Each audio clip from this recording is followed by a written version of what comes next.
Okay, hello and welcome to today's program. My name is Tahir Shah. I work as part of the Stronger Communities team in Bradford Council.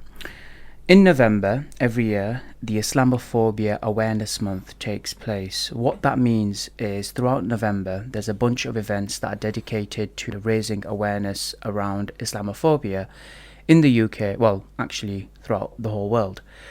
Islamophobia, as we know, has become increasingly popular amongst right-winged and extremist political opinionators, and they use their platforms to target members of the Muslim faith. Thank you to the Stronger Communities team for putting together a program of events that can help and raise awareness around Islamophobia. This year's theme is all around tackling denial of Islamophobia.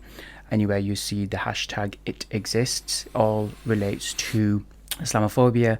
So as part of the program, we've got a special guest in the studio today, someone that I work with, a fellow by the name of Riad. Terzik, right?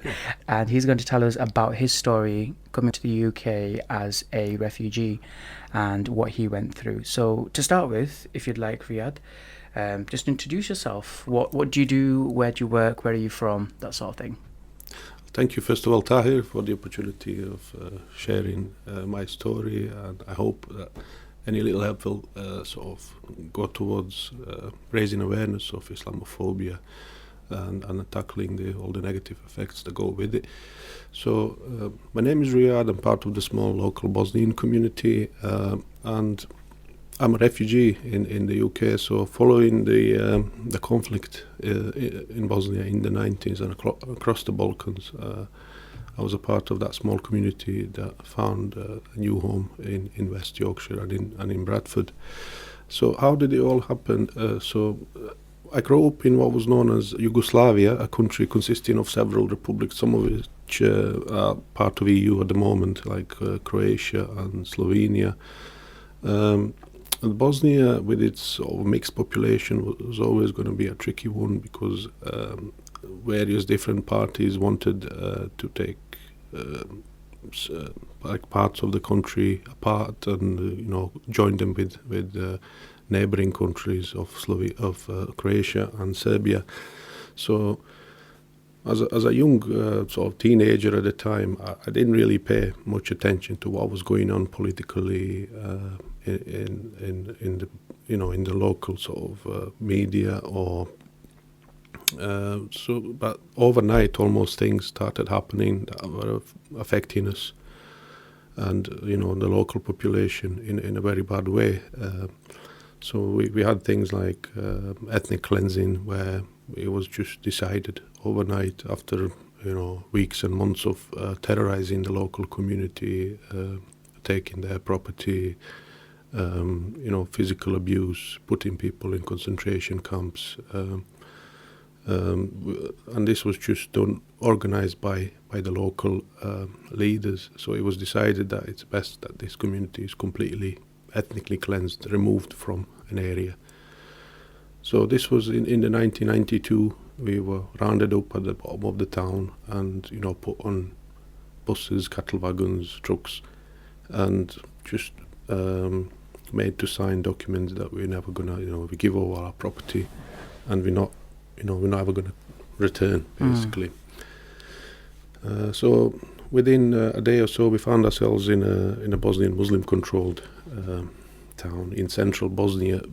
Because this was happening across almost half of the country, this little sort of enclave in central Bosnia was being totally, swamped by the refugees. So we were looking for a place to shelter, basically, which was dropped off on the top of a mountain. We walked down across the front lines and made to sort of try to find somewhere to stay in that locality. So we were looking for like places like abandoned classrooms, school, gyms. Anywhere that you could get shelter, basically. Anyway, gyms, sports halls, classrooms, you name it. So we stayed there for ages, and the situation was getting worse with more and more people arriving. And then on top of that, we weren't left alone in terms of the war itself. The continued shelling and shooting anyone that they could hit from these hills surrounding the city. So it was turning into like a humanitarian crisis almost. Yeah, crisis. A very, very bad situation. Too many people, not enough food. Being completely surrounded and in this enclave. So take me back, because I was still quite young when a lot of this stuff happened, and I know we've had conversations about this before. At what point did things start to get really? Because prior to everything that happened, you guys were living as one community. Everyone got along. There was a mixture of Christians, Muslims, different faiths, all living within the same locality. So what happened? What triggered the change in that? Good point. So we were all raised up to be like sort of brotherhood and unity was the theme. Brothers and sisters. There was no differences, and this was like across the sort of communist sort of spectrum of beliefs, where religion wasn't really mentioned. But even that, even though that was the main sort of educational theme, we could always feel the minority that we were always treated a bit different, that we were always considered to be a foreign. So the Muslims were a minority in the area where we lived, where I lived, yeah. Okay. So some sort of foreign, although we were, domicile population of that country, we did not, come from anywhere else. So this is where our ancestors lived, and yes, we accepted different religion, but there were no sort of any foreign influence or anything like that. So we looked exactly the same. We didn't have a different skin color as our neighbors that were Christian, Serbs or Croats. So there was no any sort of differences in that sense. But because simply because someone's called Mark and someone's called Riad, you could sense that difference. And this wasn't just growing up. This was people that were trying to progress in their careers, get better jobs. You could always find yourself struggling with, if you were sort of not local Christian, but if you were of what was considered a minority community. Right. Okay, so when the communism finally collapsed, that provided some sort of protection from what happened later on, and what was in the back of the heads of the people that later on committed these crimes and genocide and executions and deportations. This sort of opened up an opportunity for them to just go all out and to try and the ideas that were there from years and centuries before, which was to clean the population of this, what they call the foreign influence, or foreign body and population in the country that they wanted for themselves. So really, the whole the essence of communism is to suppress religion and to promote I want to say humanist, but it isn't really humanist. It's more of a kind of level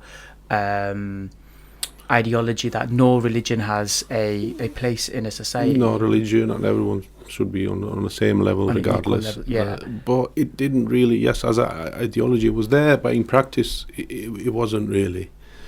The only thing that was in practice, yes, there was stopping people from sort of, anyone that was practicing their religion. There would be another, there won't, it wasn't, like I said, it wasn't an extreme case where they would imprison them straight away, but you had no chance of, doing, following your religion and maybe getting a job in a public service or anything like that. And excelling in your career. Yeah. So all basically, anywhere that you wanted to excel, you had to practice your religion in hiding. In hiding, or publicly denounce it. Yeah. If you were, wanting to progress in any way, in any sort of. So then, following that, you have a small group of Muslims living within Serbia.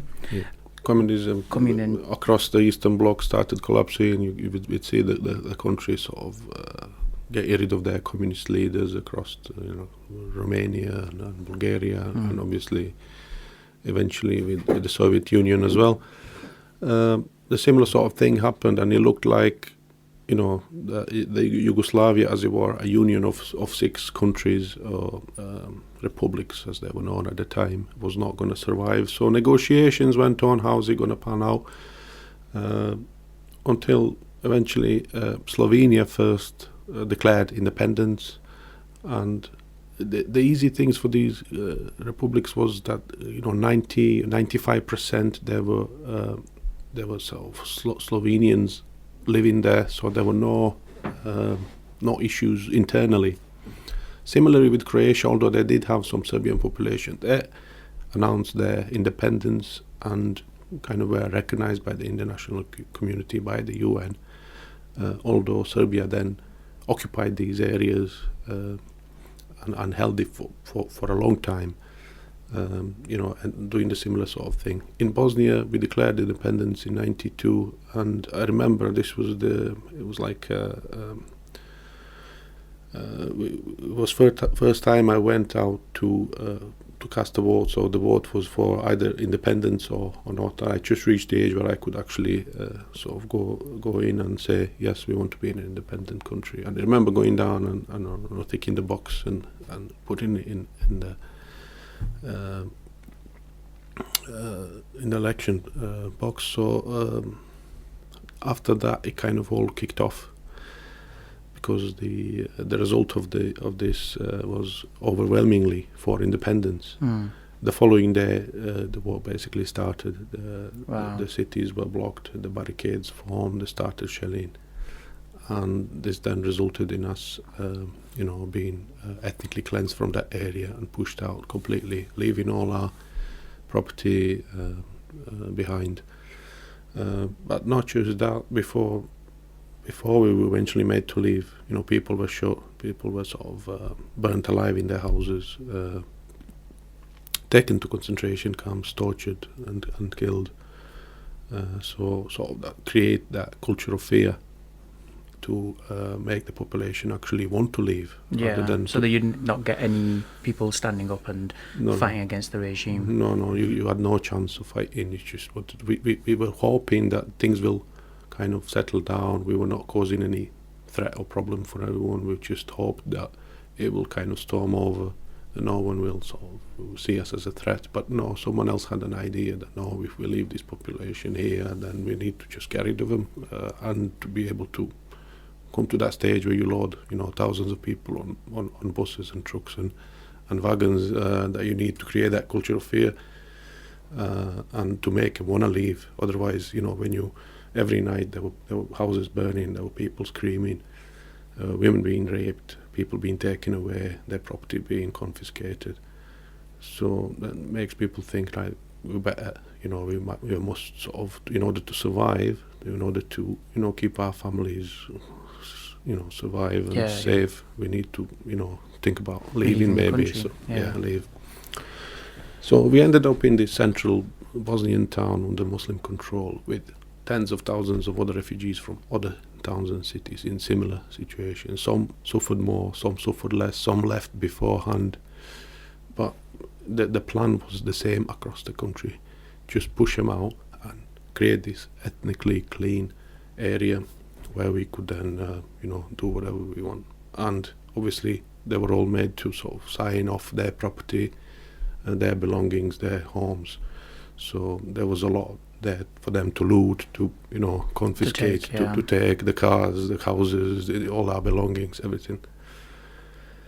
So then so that's obviously a really harrowing account of what the people went through and the kind of experiences following that. What happened when you went to so I remember you telling me you went to a church and you were sort of like staying there for a little while and a couple came to see you. Explain a bit more around that.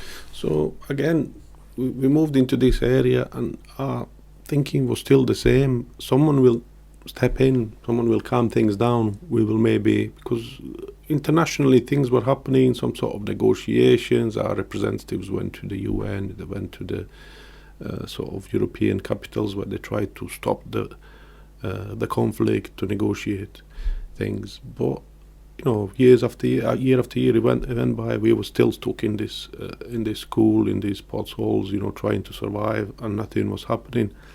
For how long were you in that school for? So I was there for September '92 till like June, July the following year. So for 10 months, something like that. And this school is it's a derelict school? It was actually a functioning school Right. until in September '92 we kind of, Use it as landed a in that base, town, yeah. and we had to move in. So when the kids, were supposed to start this, we've had nowhere to go, so they couldn't continue with their education, because we had nowhere to go other than outside for them to Right. be able to. So unfortunately, we just kind of occupied the school and the sport hall and all the facilities that were there in order to find a shelter. So you're at this school and you're trying to survive. You're doing what you can, and then what happened? So we're trying to survive. Day to day, we're trying to find food. There's some local guys trying to help us. We in a hope that still things will still settle down, that we'll be able to go home. And a lot of international aid agencies, Red Cross, UN, they're there. They're trying to do what they can, but also a lot of private, independent charities were turning up. So one day, a van drove outside of school, and it was a couple from Barnsley that set up a charity, and they went around the local schools and churches and collected some, food, toiletries, medicine, shoes, and things like that. They loaded up the van, and they just decided to go directly to Bosnia. Wow. To risk sort to of risk their lives, everything. basically. Yeah. So when they were in Croatia, they told them, just offload it here. It's okay. It's too dangerous in Bosnia. Don't go. We'll make sure that it goes there. But they said, no. We want to go there and directly give it to the most affected people. So they showed tremendous bravery and determination to do that at the point of risking their own lives. They drove across the mountain roads under sniper fire, and they just parked outside that school. With this school, how far was it from your hometown?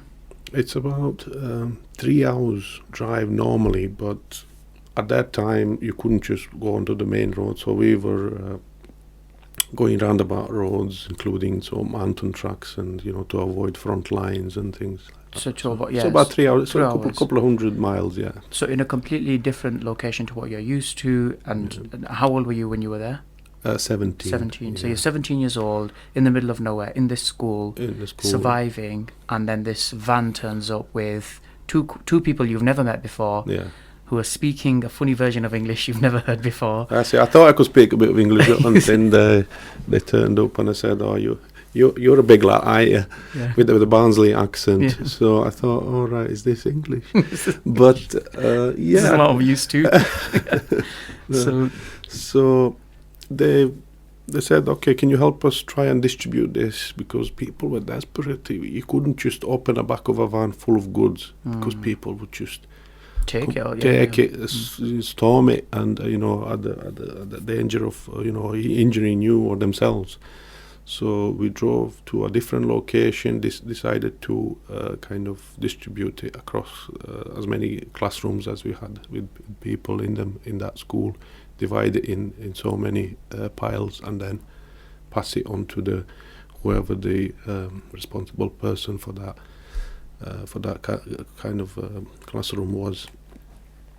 And that went on for months after months. They kept going back to the UK, loading a van. They would turn up with a bigger van. So it wasn't just one trip? No, kept coming they kept coming and going for several trips, or 3 or 4 trips, and then eventually, even later, past when the war eventually finished, they continue going there, and they continue going back and reinvesting and trying to visit those people that were in the school ones that then went to their homes, but then they struggled to get back into sort of normal life cycle that they used to live before. But anyway, on one of these trips, I can't remember, maybe a couple of months after I initially met them, they realized the situation was getting really bad. We were continuously shelled. There was hardly any food coming in. We were literally cutting grass and peeling bark off the trees and leaves of the trees to, there was nothing there for people to eat. They said, "Do you want us to try and, help you to get out of here?" And I said, "Yes, but how There's no way of getting out. Exactly. People were already trying, locals, but you can't get. You're completely surrounded. There's no way out. You're hundreds of miles away from the nearest border. God knows how many checkpoints till the next safe country, and there's just no way out." And they come to an idea that, okay, come with us and bring that mattress from the back of the van. So they had a mattress in the back of the van? There was a mattress in the back of the van for them to, use when they're driving back to the UK instead of spending, a couple of nights in a hotel to save on. They would sleep in the back? They would sleep on the back and, stop now and again to get some rest. So there was this old dusty mattress at the back. They said, okay, bring that and bring the wire cutters from the toolbox that they had. So we went with that to one of the flats that they stayed at, close to the school. And they said, okay, just cut out the big circle in the middle of that mattress, leaving the, four corners. The frame. And the frame and the wires around it. So it looked like a big hollow mattress on one side. And then when you turn it over, it just looked like a normal mattress. So we tried that, and it looked almost, I could almost fit in it sideways with a little bump in the middle. But we tried that and threw a few bin liners across that, and it looked like just like a normal mattress. Normal mattress. You wouldn't think that there's somebody. Nobody would suspect a thing. No, underneath it. So we went for that, and they said, okay, let's try that, see what happens. I mean, what's the worst could happen? What we didn't know, the following day we kind of tried to join the UN convoy that was leaving the town, going down to Croatian coast, but they had 4-wheel drive army vehicles, and this was a 7.5 ton Ford cargo or whatever, and it just couldn't keep up across these mountain roads with these, so they kind of drove off and left us. And then middle of nowhere, I could hear, I was bouncing at the back, trying to, hold on to something, because mattress on top of me.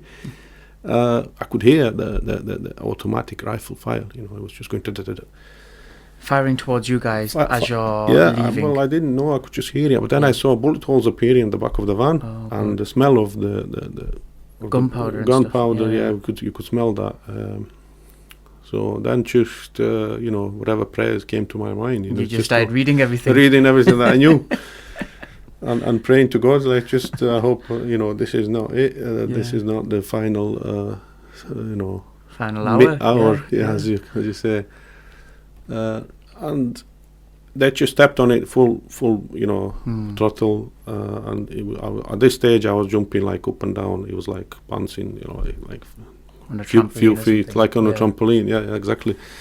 And within 5 minutes we stopped. And what they told me later on, they just looked for, because the back of this truck was basically like full of bullet holes on both sides. They said there's no way that kid could have survived. Wow. There's like holes on this side and holes on the other side, and also their window was shattered. And they had like bullets across, flying across their cabin where 3 of them sat. So they stood there for a minute and they didn't even say anything. I thought, what's going on? I thought that one of them was shot. And they thought I was there. They were looking for blood dripping off it, and there was nothing there. So eventually they came back and they opened it. And then it was all hallelujah and praise the Lord, and he's alive. He's alive. Okay. And they told me, we thought, what are we going to do now? Are we going to bury him here? Are we going to drive back now through that sniper fire again, to sort of give the body back to the school or to your family?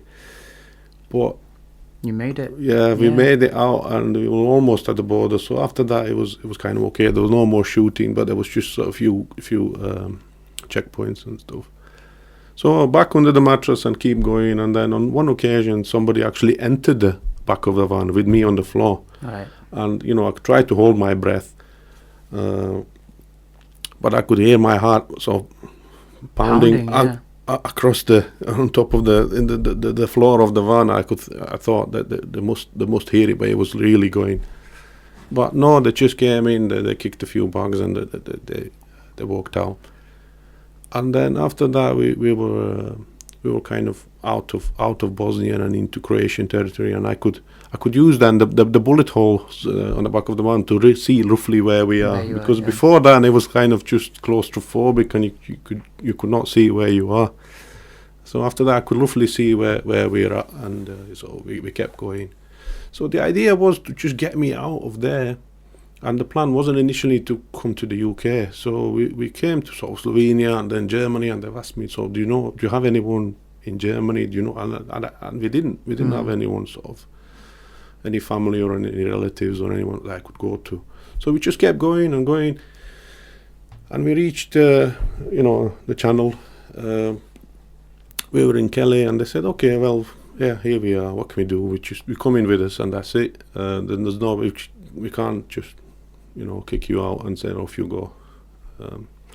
So the idea was to sort of go to the authorities there and say, right, here we are. We've got this kid. He's from Bosnia, and he was in danger. Look at our van. It's all covered with bullet holes. Here we are. He needs to sort of claim asylum or whatever.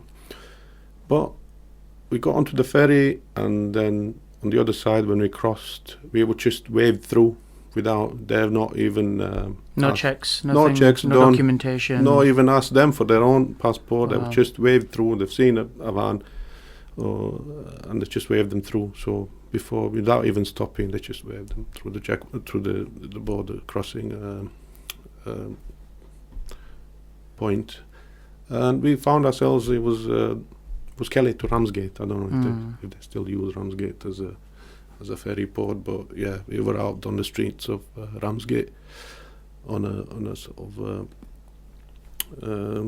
summer afternoon, evening, and then we just came out briefly, had a look at that ferry that was used to cross over, and we drove up to Barnsley. So you settled in Barnsley for a little while. Stayed with them for about a year in Barnsley, and enrolled at Barnsley College, and then continued sort of that course at Sheffield Hallam University. For what course was that? It was extended degree in engineering. So I kind of did the engineering degree, high school in Bosnia, and it was kind of a natural way of continuing with that. So I did like a year's of beginner's course, and then that kind of rolled on to the 4-year degree at Sheffield Hallam, which I completed in '98. Okay. During that time, my parents and younger brother also managed to then get permission to come to the UK, and they settled in Bradford while I was still in Sheffield studying. So I kind of moved back in to Bradford after I graduated, and so went on through there. So quite an experience you've had, quite a story. I'm conscious of the time that we've got for this interview, and I want your thoughts on obviously you having gone through that and experienced that kind of, from such a young age, having that kind of experience of war and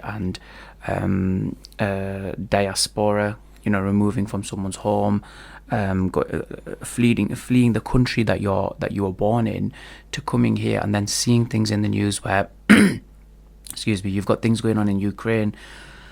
When you think about Islamophobia and the things that the kind of treatment that people show towards Muslims based on their faith, and having gone through what you've been through, what's your take on it nowadays? How do you see things now? Like what would you say to people if you, I don't know, if you were filled with a room of Islamophobists, let's just say, if anything, what would you say? Very briefly. Sure. So it was good to come in a country where there's different sort of communities, and people are coming from all different parts of the world, but I could still see that there is that bit of what we experienced back home, in the initial stages. That us versus them kind of mentality. That mentality, especially as a white European Muslim, you can't. At the first look, you can't really sometimes identify me as a Muslim in a typical sense. So I could see that from the other side, if you like, as well. And I try to sort of bring that to the attention of, when I come across people that are like us versus them kind of thing, that these sort of thoughts and that sort of behavior can bring in no time extreme situations where people come to the point where you feel that someone's not worthy of, sharing the same space with you or sharing the same city with you. So that these kind of things like ethnic cleansing, get rid of them completely, clear that area, or even the things like that preceded that was like torture camps, setting up concentration camps, eventually, taking up their property and, trying to organize deportations, and eventually what happened in Srebrenica later on, which is the final stages of genocide, completely sort of eradicate the whole population, Muslim population of the town. So this is an extreme case of what this sort of thinking can lead to. Where that mentality can go. Can go as far as it can go. It's that extreme mentality of, look at them, they're different from us because of what they believe. Yeah. And it's a really dire situation. And even for from a humanity perspective, if you look at another person and the first thing that you recognize about them, or the first thing that shouts to you is the differences of them, then that's an issue that you need help on. That's an issue that you need to take care of, because the world is filled with differences, and differences make an area, a population, a country far more better than having the same kind of person over and over again with the same set of beliefs. Riad, I could talk to you forever and listen to your story over and over again. It's such an interesting story. Thank you for being here. I really appreciate your time. Thank you. Thank you for taking part in this interview. If listeners, if there's anything else that you'd like to know about our program of events for Islamophobia Awareness Month, please check our Twitter at Bradford for Everyone. We've got a full bunch of different things going on every year in November. We've got one more interview lined up with Shah Islam from Born in Bradford. That'll take place next week, and that's the end. Thank you so much. Thank you, Riad, for being a part of this. I really appreciate it. Thank you.